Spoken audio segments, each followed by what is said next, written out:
जय हिंद। 13 अप्रैल को Indian express में एक बड़ा अच्छा आर्टिकल आया है जॉब्स को लेकर।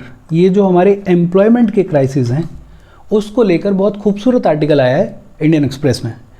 हालांकि प्रीलिम्स के पॉइंट ऑफ व्यू से उतना इंपॉर्टेंट नहीं है, लेकिन मेंस के पॉइंट ऑफ व्यू से बड़ा अच्छा खासा आर्टिकल है।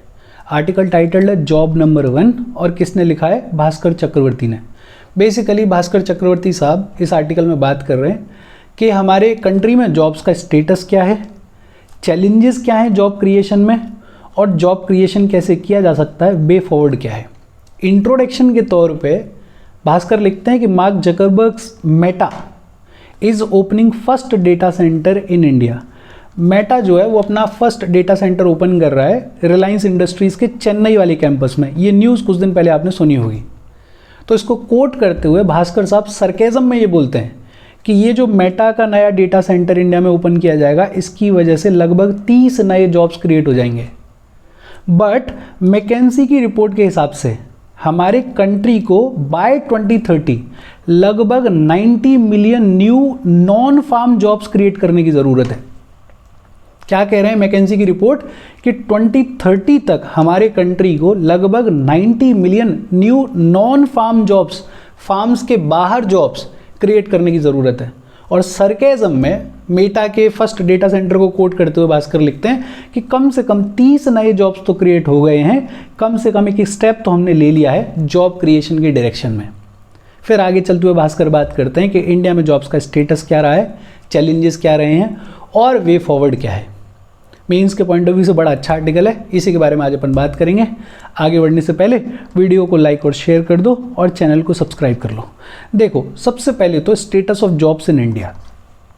इंडिया हमें पता ही है, ऐसे पॉइंट ऑफ टाइम पे खड़े हुए हैं हम जो हमारे लिए इकोनॉमिकली, जो हमारे लिए मैन पावर वाइज बड़ा खूबसूरत टाइम है। We are on our way to become the 3rd largest economy. हम प्रोग्रेस हो रहे हैं। इनफैक्ट दुनिया की सबसे यंग पॉपुलेशन हमारे पास है।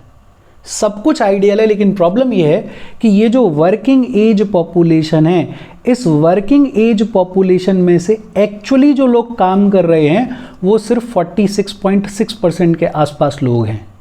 ऑन एन एवरेज जो अदर इमर्जिंग मार्केट्स हैं वहाँ लगभग 70% of the people from the working age population are working, लेकिन इंडिया में सिर्फ 46% of the people in the working age population are working। Working age population कितनी होती है? वर्किंग एज पॉपुलेशन बेसिकली 15 से लेके 64 तक। यूएन जो है वो ये कहता है कि 15 साल से नीचे जो होती है एज वो बच्चों वाली होती है, 64 से ऊपर वाली जो एज होती है वो ओल्ड एज होती है। ये डिपेंडेंट में आती है। ये जो 15 से 64 वाली एज है ये वर्किंग एज पॉपुलेशन है। इनफैक्ट इंडिया में जो डिपेंडेंट पॉपुलेशन है, मतलब ये कहें कि 14 से कम और 65 से ज़्यादा, डिपेंडेंट पॉपुलेशन जो है वो वर्किंग एज पॉपुलेशन के कंपैरिजन में कम है, जो कि बहुत अच्छी बात है। बिकॉज दुनिया भर में ज़्यादातर देशों में स्थिति ये है कि डिपेंडेंट पॉपुलेशन ज़्यादा है, वर्किंग एज पॉपुलेशन कम है। लेकिन हमारे पास में हमारा जो डेमोग्राफिक डिविडेंड है वो ऐसी स्टेज पे है कि हमारे पास में डिपेंडेंट पॉपुलेशन कम है, वर्किंग एज पॉपुलेशन ज़्यादा है। लेकिन इस वर्किंग एज पॉपुलेशन की कैपेबिलिटीज़ को पूरी तरीके से यूटिलाइज करने के लिए ज़रूरी है जॉब्स का क्रिएशन। और जॉब्स के स्टेटस पे अगर बात की जाए तो कहा जा रहा है कि सिर्फ 46% लोग वर्किंग एज पॉपुलेशन के ऐसे हैं जो कि एक्चुअली में काम कर रहे हैं। हिस्टोरिकली क्या रहा, जब इंडिपेंडेंस मिला तो इंडिपेंडेंस मिलने के बाद तो हमारा प्लान ये था कि हम लैंड रिफॉर्म्स करेंगे, हम जो लेबर फार्म्स में काम कर रही है उसके लिए फैक्ट्रीज क्रिएट करेंगे और फैक्ट्रीज में जॉब्स प्रोवाइड करेंगे। उन फैक्ट्रीज में मैन्युफैक्चरिंग करेंगे और उस मैन्युफैक्चरिंग के थ्रू दुनिया भर में अपने एक्सपोर्ट्स को बढ़ाएंगे। और ये जो हमारी पॉपुलेशन है इसको कामकाज मिलेगा, एम्प्लॉयमेंट मिलेगा, इकोनॉमी ग्रो करेगी। लेकिन इस ओरिजिनल प्लान में मैन्युफैक्चरिंग पीछे रह गया। फार्म्स टू फैक्ट्रीज जो हम लेबर को मूव करने की कोशिश कर रहे थे वो पीछे रह गया। हमें लीड किया सर्विसेज ने, हमने सर्विसेज को एक्सपोर्ट किया। 1990s में कॉल सेंटर्स में ज़्यादातर जो पॉपुलेशन थी वो इंडियन थी। फिर जब अर्ली 2000s आए तो हमने इंफॉर्मेशन टेक्नोलॉजी को आउटसोर्स करना शुरू कर दिया, सॉफ्टवेयर सर्विसेज को आउटसोर्स करना शुरू कर दिया। आज की डेट में जितने भी टेक्नोलॉजी इनेबल्ड सर्विसेज हैं उनमें इंडिया का बड़ा डोमिनेंट रोल है। और ये टोटल जो सर्विसेज हैं उनमें लगभग nearly 5.4 million people are employed from India.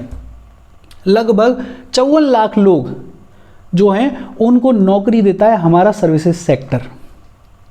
लेकिन प्रॉब्लम ये है कि हमारी जो वर्किंग एज पॉपुलेशन है वो इतनी बड़ी है कि सिर्फ इतने जॉब से काम नहीं चलेगा, सिर्फ सर्विसेज पर डिपेंड रहने से काम नहीं चलेगा।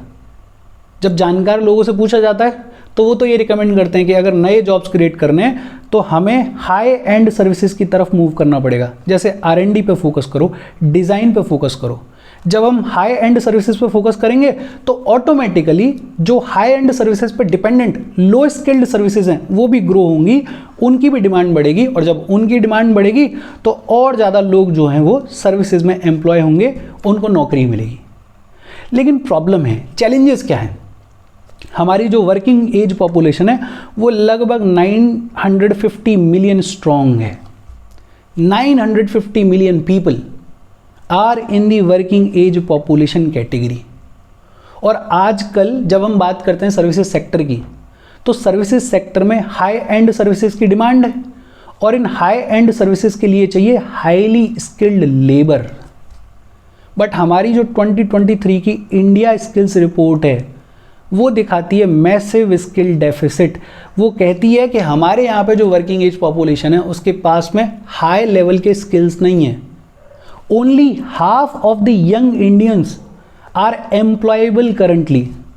टोटल वर्किंग एज पॉपुलेशन में से सिर्फ आधे इंडियंस ऐसे हैं जिनके पास हाई लेवल की स्किल्स हैं, जिनको हाई एंड सर्विसेज में एम्प्लॉय किया जा सकता है, नौकरी दी जा सकती है। और ये कह रही है हमारी इंडिया स्किल्स रिपोर्ट। जो ज़्यादातर यंग पॉपुलेशन है हमारे कंट्री में वो लो स्किल्ड है, और लो स्किल्ड है उसका सीधा सीधा मतलब ये है कि at the end of the day उनको अगर नौकरी देनी है तो हमें फोकस करना पड़ेगा लो स्किल्ड सेक्टर्स पे, या फिर हमें ढूंढना पड़ेगा कोई और तरीका जिसके थ्रू जॉब्स का क्रिएशन किया जाए। दूसरा ये भी है कि हम कह रहे हैं आईटी ने खूब सारे जॉब्स प्रोवाइड किए हैं, सर्विसेज ने खूब सारे जॉब्स प्रोवाइड किए हैं, लेकिन अगर पिछले 25 साल में देखें तो पहली बार हम ऐसे दौर में जी रहे हैं जब आईटी सेक्टर ने श्रैंक किया है। आईटी सेक्टर जो है वो कमज़ोर हुआ है, पिछले 25 साल में पहली बार ऐसा हुआ है। दूसरा, हम ऑटोमेशन की बातचीत कर रहे हैं, हम आर्टिफिशियल इंटेलिजेंस की तरफ मूव कर रहे हैं। जब ऑटोमेशन बढ़ेगा, आर्टिफिशियल इंटेलिजेंस बढ़ेगा, तो जो जॉब्स हैं जो नॉर्मली आईटी में मिलती हैं वो भी कम होंगी, वो भी रिडंडेंट होंगी। और हम ये भी नहीं कह सकते कि चलो सर्विसेज में कम हो रहा है तो हम मैन्युफैक्चरिंग सेक्टर को एक दिन में रातों रात ग्रो कर देंगे, बिकॉज हमारा जो मैन्युफैक्चरिंग सेक्टर है वो भी बेहद कमज़ोर है। सिर्फ 13% ऑफ द जीडीपी में कंट्रीब्यूशन है मैन्युफैक्चरिंग सेक्टर का, कमज़ोर है हमारा मैन्युफैक्चरिंग सेक्टर भी। सर्विसेज में हमारे पास लो स्किल्ड लेबर है, आजकल सर्विसेज की डिमांड है हाई स्किल्ड लेबर की। सर्विसेज की अगर बात खत्म कर दी जाए तो हमारा जो आईटी सेक्टर है वो पिछले 25 साल में पहली बार कमज़ोर हुआ है। हम ऑटोमेशन की तरफ जा रहे हैं, हम आर्टिफिशियल इंटेलिजेंस की तरफ जा रहे हैं। तो बट ऑब्वियस सी बात है कि आज तक जो आईटी में जॉब्स मिलती थी लो स्किल्ड, वो अब नहीं मिलेंगी। फॉर एग्जांपल बेसिक काम, पहले एक्सेल शीट्स के लिए लोग लगते थे, अब सब कुछ ऑटोमेटेड है, हर चीज़ on the tip of fingers available है, सिर्फ एक बटन के क्लिक पर अवेलेबल है। तो जो लो स्किल्ड आईटी जॉब्स कल तक बड़ी फंक्शनल हुआ करती थी उनमें भी कमी आएगी आर्टिफिशियल इंटेलिजेंस की वजह से, ऑटोमेशन की वजह से। और मैन्युफैक्चरिंग सेक्टर हमारा उतना स्ट्रॉन्ग है नहीं, तो फिर किया क्या जाए? सवाल ये आता है कि वे फॉरवर्ड क्या है, सॉल्यूशन क्या है, समाधान क्या है, जॉब्स को क्रिएट कैसे किया जाए।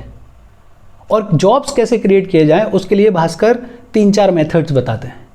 एक तो ये कहते हैं कि नो डाउट हम सर्विसेज में हमेशा से मजबूत रहें तो हमें हाई एंड सर्विसेज एक्सपोर्ट्स के ऊपर फोकस करना चाहिए। जो आज की डेट में आने वाले टाइम में जो सर्विसेज डिमांड में रहेंगी हमें उन पे फोकस करना चाहिए, हमें उनमें भी खुद को मजबूत करने की ज़रूरत है। कैसे किया जा सकता है? ग्लोबल कैपेबिलिटी सेंटर्स हैं। ग्लोबल कैपेबिलिटी सेंटर्स क्या होते हैं? एमएनसीज के ऑफशोर यूनिट्स। एमएनसीज मतलब मल्टीनेशनल कॉरपोरेशंस। ऐसे कॉरपोरेशंस जिनका प्रोडक्शन एक से ज़्यादा कंट्री में होता है उन्हें बोलते हैं एमएनसीज।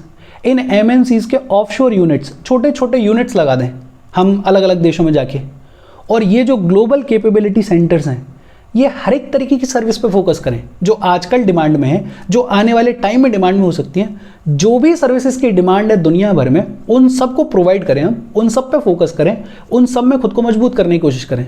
जैसे फाइनेंशियल सर्विसेज की डिमांड है, लीगल सर्विसेज की डिमांड है, एचआर सर्विसेज की डिमांड है।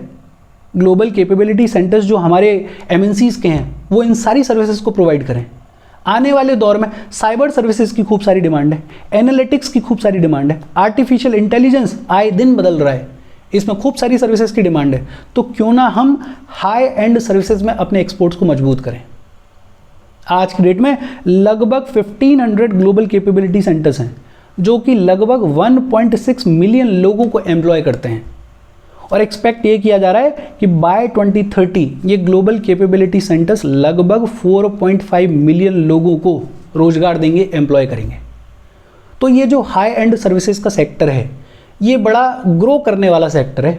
इंडिया को इस पर कैश इन करना चाहिए, हमारे सर्विसेज के एक्सपोर्ट्स बढ़ेंगे, हमारी इनकम जनरेट होगी और हमारे जो लोग हैं उनको जॉब्स मिलेंगी, जॉब्स क्रिएशन होगा। एक तरीका तो क्या बता रहे हैं भास्कर कि हमें हाई एंड सर्विसेज एक्सपोर्ट पर फोकस करना चाहिए। दूसरा कहा जा रहा है कि हमें इंडिया के टेक स्टार्टअप का जो अनरियलाइज्ड पोटेंशियल है उस पर भी कैश इन करना चाहिए। ये जो टेक्नोलॉजिकली इतना चेंज हो रही है दुनिया, आजकल आर्टिफिशियल इंटेलिजेंस आए दिन रातों रात बदलता है। सेस जो है सॉफ्टवेयर एज अ सर्विस, और सॉफ्टवेयर में तो हम हमेशा से मजबूत रहे हैं, सॉफ्टवेयर सर्विसेज पे तो हमारा सर्विसेज सेक्टर हमेशा से डिपेंडेंट रहा है। जब पहले से इतना मजबूत हैं तो अब ये जो दुनिया बदल रही है, जो सॉफ्टवेयर सर्विसेज बदल रही हैं, उसमें हमें खुद को अपग्रेड करने की ज़रूरत है, इन्वेस्ट करने की ज़रूरत है। डिफेंस बड़ा इंपॉर्टेंट रोल प्ले कर रहा है आजकल की दुनिया में, और वहाँ पे बहुत सारे इनोवेशंस हो रहे हैं। फॉर एग्जांपल अभी इजराइल को अटैक किया गया, ईरान ने अटैक किया, और इजराइल के पास में एक चीज़ है जिसे बोलते हैं आयरन डोम, उनका डिफेंस सिस्टम। इजराइल पे ये जो अटैक किया गया, इस आयरन डोम की वजह से लगभग 90% ऑफ द मिसाइल्स जो कि ईरान ने छोड़ी थी उनको न्यूट्रलाइज कर दिया गया, उनको ख़त्म कर दिया गया, उनका कोई इफेक्ट ही नहीं था। तो डिफेंस में बट ऑब्वियस सी बात है खूब सारे अपग्रेडेशंस होंगे, खूब सारी टेक्नोलॉजी रिसर्च की ज़रूरत है। ग्रीन टेक, हम एनवायरनमेंट को प्रोटेक्ट करने की बात करते हैं, दुनिया भर में पॉल्यूशन, एनवायरमेंटल डिग्रेडेशन की बातचीत चल रही है, और बातचीत चल रही है कि हमें ग्रीन एनर्जी पे फोकस करना है। तो ग्रीन टेक जो है वो ग्रोइंग सेक्टर है। तो हमें ज़रूरत है कि हम ये जो फ्यूचर की इंडस्ट्रीज़ हैं, ये जो फ्यूचर के स्टार्टअप्स हैं, उन पे फोकस करें। और उसके लिए ज़रूरत क्या है कि हमें एक स्किल्ड टैलेंट पूल क्रिएट करने की ज़रूरत है। ऐसे बच्चे, ऐसे यंग लोग, ऐसे लोग तैयार करने की ज़रूरत है जिनको इन फील्ड्स की जानकारी हो, जिनको इन फील्ड्स की नॉलेज हो।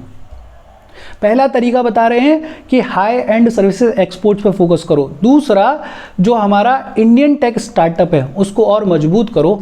ऐसे फ्यूचर के जो सर्विसेज हैं जिनकी डिमांड बढ़ने वाली है उनके लिए लोगों को तैयार करो, उनको स्किल्स प्रोवाइड करो। तीसरा, jobs through green transition.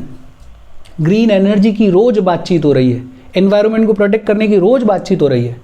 India is the 3rd largest energy consuming nation.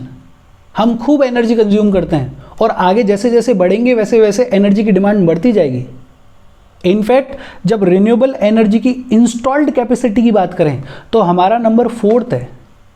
हमारा प्लान है कि हम लगभग 500 gigawatts of renewable energy capacity के लिए खुद को तैयार करेंगे, जिसके थ्रू लगभग 5 million tons of green hydrogen annually produce किया जाएगा।